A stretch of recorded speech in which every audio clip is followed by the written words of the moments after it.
Phone tapping కేసులో SIT విచారణ ముమ్మరం చేసింది. ఇప్పటికే 3 సార్లు విచారించిన ప్రభాకర్ రావుని ఇవాళ మరోసారి ప్రశ్నిస్తోంది.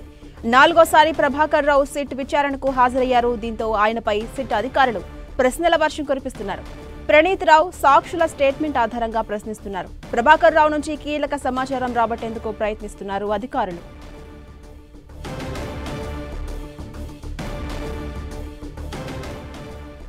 ఇదే అంశంపై మరింత సమాచారం మా ప్రతినిధి సునీల్ అందిస్తారు. సునీల్, మనం చూస్తున్నాం ఇప్పటికే 3 సార్లు విచారించారు ప్రభాకర్ రావుని అధికారులు. ఇప్పుడు 4వ సారి విచారణకు హాజరయ్యారు. గతంలో జరిగినటువంటి విచారణ ఎలా కొనసాగింది? ఇవాళ ఏ కోణంలో విచారించే అవకాశం ఉంది? అప్డేట్స్ ఏంటి?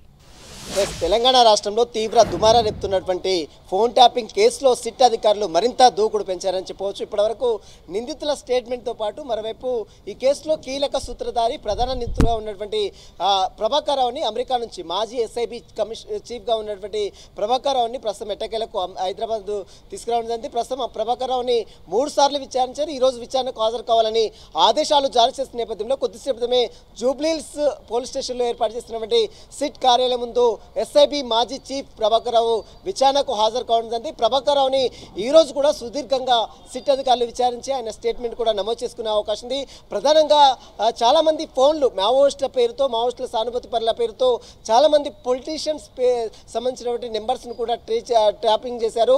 ఎందుకు ట్యాపింగ్ చేయాల్సి వచ్చింది, వారికి సంబంధించినటువంటి వివరాలు మొత్తం కూడా పూర్తిగా కూపీలు అవుతున్నారు. అసలు ఫోన్ ట్యాపింగ్ చేయాలని రివ్యూ కమిటీ ఏం చెప్పింది? రివ్యూ కమిటీలో ఇప్పటికే ఉన్నటువంటి డీజీపీ అప్పటి ప్రిన్సిపల్ సెక్రటరీగా పనిచేసినటువంటి జితేందర్, ప్రస్తుతం డీజీపీగా ఉన్నటువంటి జితేందర్ కావచ్చు, అదేవిధంగా ప్రస్తుతం ఇంటెలిజెన్స్ గతంలో పనిచేసినటువంటి అనిల్ కావచ్చు, చాలామంది వారిని కూడా ఇప్పటికే అధికారులు సిట్ అధికారులు విచారించారు. వారు ఇచ్చినటువంటి స్టేట్మెంట్ బేస్ చేసుకొని ప్రభాకర్ రావు ఈ యొక్క విషయంలో కీలక సూత్రధారిగా ప్రస్తుతం అయితే కొన్ని ఆధారాలు సేకరించారు. ఇందులో భాగంగానే రివ్యూ కమిటీలో ఉన్నటువంటి అధికారులు ఇచ్చిన స్టేట్మెంట్ బేస్ చేసుకుని ఈరోజు ప్రభాకర్ రావుని సుదీర్ఘంగా సిట్ అధికారులు ప్రశ్నించే అవకాశం ఉంది. వీరితో పాటు చాలామంది పొలిటీషియన్స్, అప్పట్లో ప్రతిపక్ష నేతలుగా ఉన్నటువంటి కాంగ్రెస్ నేతలు కావచ్చు, బీజేపీ నేతలు కావచ్చు, ఆంధ్రప్రదేశ్ చెందినటువంటి కొంతమంది కీలక నేతలని ఫోన్లు కూడా ట్యాప్ చేశారని పెద్ద ఎత్తున ఆరోపణలు నేపథ్యంలో వారికి సంబంధించిన వివరాలపై కూడా ప్రస్తుతం అయితే కూపీలు అవుతున్నారు. మరోవైపు ఇప్పటికే అరెస్ట్ అయినటువంటి నిందితులు ప్రణీత్ రావు కావచ్చు, మరోవైపు రాధాకిషన్ రావు కావచ్చు, భుజంగరావు కావచ్చు, తిరుపతన్న కావచ్చు, అదేవిధంగా శ్రావణ్ రావు కావచ్చు, వారు ఇచ్చినటువంటి స్టేట్మెంట్ బేస్ చేసుకుని కూడా ఈరోజు ప్రభాకర్ రావుని మరోవైపు సుదీర్ఘంగా విచారించి ఆయన యొక్క స్టేట్మెంట్ కూడా నమోదు చేసుకునే అవకాశం. ప్రస్తుతం అయితే విచారణ అయితే కొనసాగుతుంది. ప్రభాకర్ విచారణతో పాటు మరోవైపు ప్రణీత్ రావుని నిన్న సుదీర్ఘంగా 7 గంటల పాటు విచారించి ఆయన స్టేట్మెంట్ నమోదు చేసుకున్నారు. మరి దీంతో పాటు విట్నెస్లు ఎవరైతే సాక్షులుగా ఉన్నారో టీపీసీ అధ్యక్షుడుగా ఉన్నటువంటి మహేష్ కుమార్ గౌడ్తో పాటు మరోవైపు కాంగ్రెస్ అధికార ప్రతినిధిగా ఉన్నటువంటి జైపాల్ రెడ్డి, చాలామంది వ్యక్తుల ఫోన్ నెంబర్లు కూడా ట్యాప్ అయ్యాయి. వారికి సంబంధించిన వివరాలకు తెలుసుకునేందుకు, వారి స్టేట్మెంట్ నమోదు చేసుకునేందుకు ఒక్కొక్కరిని ఒక్కొక్క రోజు పిలిచి వారందరూ కూడా స్టేట్మెంట్ సిట్ అధికారులు నమోదు చేసుకున్నారు.